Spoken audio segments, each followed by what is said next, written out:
লালন শাহের গান আমরা কখনো না কখনো অবশ্যই শুনেছি, প্রত্যেকটা বাঙালি, এবং সেই গানগুলোর অর্থ এত নিগূঢ় থাকে যে সেগুলো হয়তোবা সাধারণ মানুষের কাছে সেই অর্থগুলো বেরিয়ে আসতে চায় না, সেগুলো সাধারণ মানুষকে বোঝার পক্ষে বেশ কঠিন হয়ে যায়। কিছু কিছু গান রয়েছে যেগুলো অর্থ বোঝা সত্যি কঠিন। সেখানে হয়তো বা আমরা শুনেছি যে গুরু ধরতে হয়, গুরুকে ধরে তার সঙ্গে বুঝতে হয় জিনিসগুলো। তো সেই রকমই আমরা জীবন নিয়ে তার যে দর্শন রয়েছে, সেই দর্শনের যে মিনিং রয়েছে, সেই মিনিংফুল একটা গান আমরা শুনবো, সেটা হচ্ছে বারে বারে আর আশা হবে না। মাত্র 1 বছর আগে গানটা, যেটা গেয়েছেন শাফি মণ্ডল, এবং সুরকার, কম্পোজার, গীতিকার অবশ্যই ফকির লালন শাহ। এবং যে চ্যানেল থেকে গানটা আমরা দেখব সেটা হচ্ছে ইটিভি মিউজিক। যদি ভালো লাগে অবশ্যই একটা লাইক করবে, কমেন্টস করবে, আর একটা সাবস্ক্রাইব বাটন আছে সেটা প্রেস করবে। ডেসক্রিপশন বক্সে লিঙ্ক দিয়ে রাখবো, সেখানে গিয়ে অরিজিনাল ভিডিওটা দেখো, সাথে সাথে চ্যানেলটাকে লাইক, শেয়ার, সাবস্ক্রাইব করে দিও।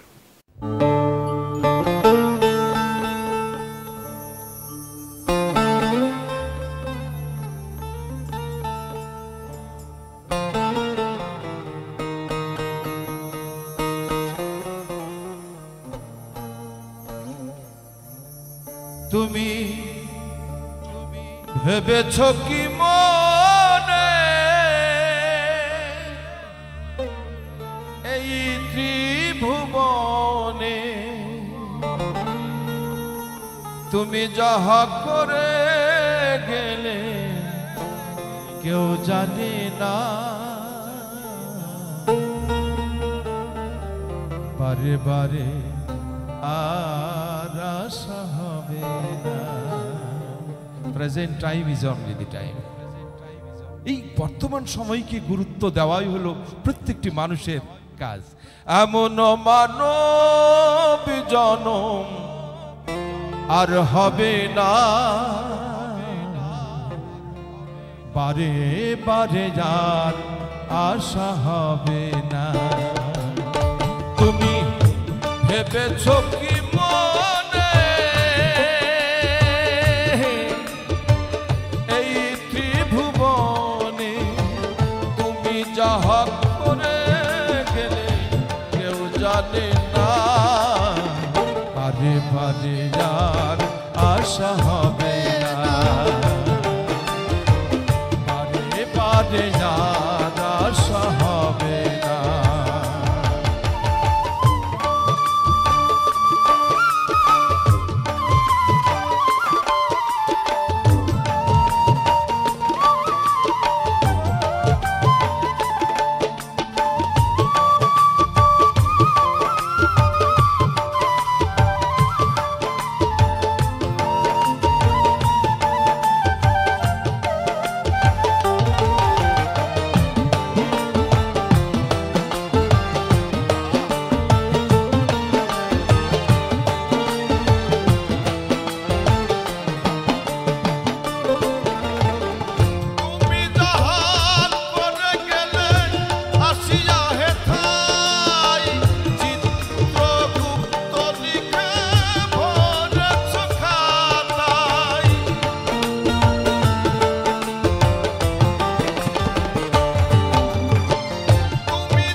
কিছু চলবে না, বারে বারে যার আশা হবে না,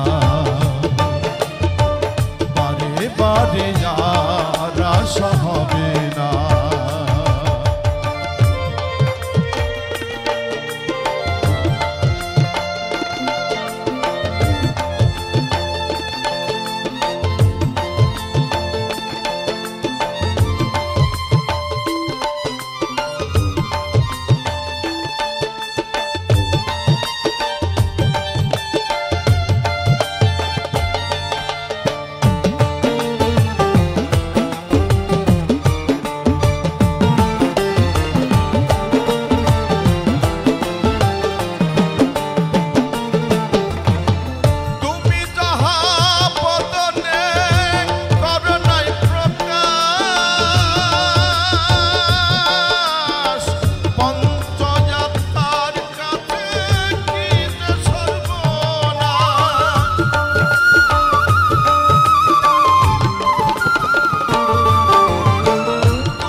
সাবধানে চলো মন হও হুঁশিয়ার, জীবন বেলা বয়ে যায় আসে অন্ধকার।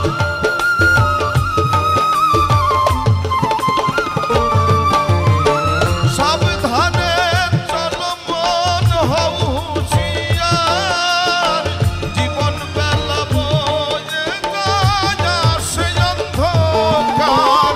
মানুষ রূপে দেবতা হয় অবতার,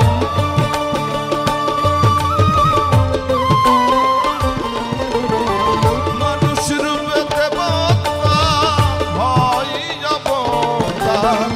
হবা কহে চোখ মেলে চেয়ে দেখো না, বারে বারে আর আশা হবে না, বারে বারে আর আশা হবে না। তুমি ভেবেছো কি মনে এই ত্রিভুবনে তুমি যাহা করে গেলে কেউ পারে না, বারে বারে আর আশা হবে না।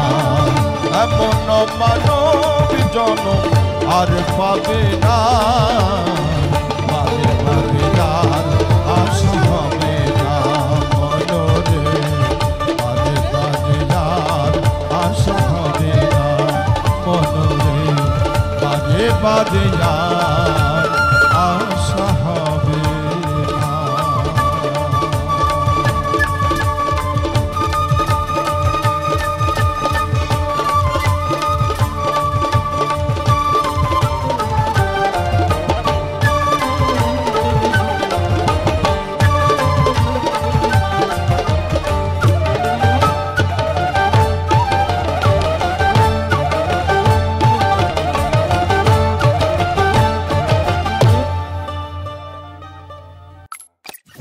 ছোট্ট এই জীবনে আমরা মিথ্যে ভালোবাসার পিছনে ঘুরে সময়গুলো নষ্ট করছি। এরকম অনেক অনেক কথা আছে যেগুলো সত্যি মানুষের জীবনে কতটা ইম্প্যাক্ট করে। একটা ছোট্ট লাইন আছে, এমন জীবন তুমি করিও গঠন, হাসিবে মরিয়া তুমি কাঁদিবে ভুবন। কত বড় একটা কথা, একদম সত্যি প্রত্যেকটা মানুষের এটা বোঝা উচিত। প্রত্যেকটা মানে সময় এইটাকে ধারণ করা উচিত যে এমন জীবন তুমি করিও গঠন, হাসিবে মরিয়া তুমি কাঁদিবে ভুবন। মানে তুমি এতই ভালো কাজ করে গিয়েছো যেন তুমি স্যাটিসফাইড যে হ্যাঁ আমি ভালো কাজ করে গিয়েছি, সমাজের জন্য একটা ভালো কাজ করেছি, মানব জাতির জন্য একটা ভালো কাজ করেছি। কিন্তু মানুষ কাঁদবে কেন? যে তুমি এই ভালো কাজগুলো করে গিয়েছো তার জন্য তোমার এত প্রতিদান রয়েছে, যার ফলেই কিন্তু আজকে মানুষ তোমাকে হারিয়ে শূন্য ভাবছে, নিজেকে শূন্য ঠেকছে প্রত্যেকটা জায়গা। আমরা কিছুদিন আগে ভারতবর্ষের একজন এইরকমই একজন ব্যক্তিত্ব আমরা হারিয়েছি, স্যার রতন টাটাকে। তোমরা নিশ্চয়ই অনেকেই চেনো। তো সেই মানুষটাকে হারিয়েও কিন্তু সেই একই অনুভূতি হয়েছিল প্রত্যেকটা ভারতবাসীর। রতন টাটা এবং তিনজন মানুষকে মানুষ মানে এই জেনারেশন ভীষণ পছন্দ করতো। একটা হচ্ছে রতন টাটা, একজন হচ্ছে এপিজে আব্দুল কালাম, উনি রাষ্ট্রপতি ছিলেন ভারতরত্ন, এবং আরেকজন হচ্ছেন অটল বিহারী বাজপেয়ী। এই তিনজন মানুষকে ভারতের মানুষ ভীষণ পছন্দ করতো এবং এই তিনটেকে হারিয়ে একটা বিরাট লস কিন্তু আমরা দেখতে পেয়েছিলাম। যাই হোক, সময়ের সাথে সাথে সেই জিনিসগুলো হয়তো মুছে যায় এবং আস্তে আস্তে সেই যে গ্রিফ থেকে আমরা হয়তো উতরে আসব, কিন্তু সেই লসটা লসই থেকে যাবে, কিন্তু মানুষটাকে মনে থাকবে সেই তিনি যা করে গিয়েছেন, তিনি যা দিয়ে গিয়েছেন সেটা ভোলার নয়। তো এইরকমই একটা জীবন তৈরি করা দরকার প্রত্যেকের, যার ফলে মানুষ তাদের মনে রাখবে। মানুষ হারিয়ে কষ্ট পাবে, তাকে হারিয়ে কষ্ট পাবে, কিন্তু সেই ব্যক্তিটা মনে এতটাই সুখ থাকবে, এতটাই সান্ত্বনা থাকবে যে না, আমি কিছু করে যেতে পেরেছি, কিছু করেছি যার জন্য মানুষ আমাকে মনে রাখবে। এই সুখটুকু নিয়ে সে এই জীবন ছাড়ছে। তো ভীষণ ভালো গান, ভীষণ অন্তরে মানে ভেতর থেকে বলছি, এইরকম গান এখন শোনা যায় না। এখন তো প্রচুর মুভির গান রয়েছে, প্রচুর রক রয়েছে, পপ রয়েছে, বিভিন্ন রকম রয়েছে, কিন্তু এত মিনিংফুল এবং ডিপ অর্থের গান খুব কম পাওয়া যায়। এবং সত্যি বলতে কি, লালন শাহের যে সমস্ত গান, ওদিকে ভবা পাগলার যে সমস্ত গানগুলো রয়েছে, সেগুলো আলটিমেটলি একটা আধ্যাত্মিক চেতনায় উন্মুক্ত, এবং সাথে সাথে এই গানগুলো রিয়েল লাইফকে বোঝায়। কিছু কিছু অনেক বেশি গান রয়েছে যে মানে হয়তো আমরা বুঝি না, হয়তো ওপর কিছু মানে বুঝছি, কিন্তু ভিতরে যে তার অর্থ রয়েছে সেই অর্থ কিছুই বুঝি না। এরকমই একটা গান রয়েছে, আমি জানি না তোমরা শুনেছো কিনা, চাঁদের গায়ে চাঁদ লেগেছে।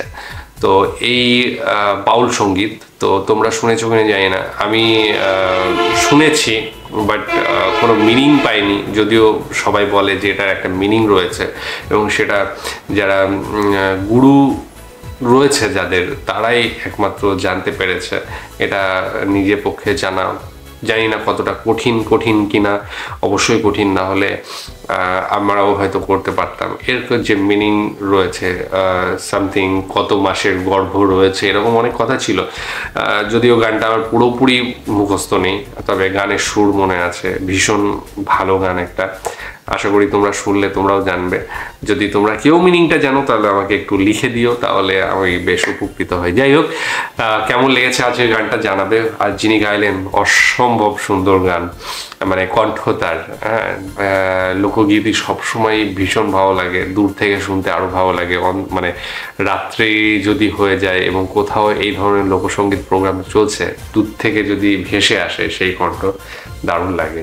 অমায়িক, মানে কি বলবো, সত্যি কিছু মানে ভাষা খুঁজে পাচ্ছি না, এতটাই ভালো লাগে। কেমন লেগেছে জানাবে, ডিসক্রিপশন বক্সে লিঙ্ক দিয়ে রাখবো, সেখানে গিয়ে অরিজিনাল ভিডিওটা দেবো। আর আজকের মতো এখানেই শেষ করছি, আগামী দিন আবার আসছি অন্য কোনো ভিডিও নিয়ে, ততক্ষণের জন্য স্টে টিউনড।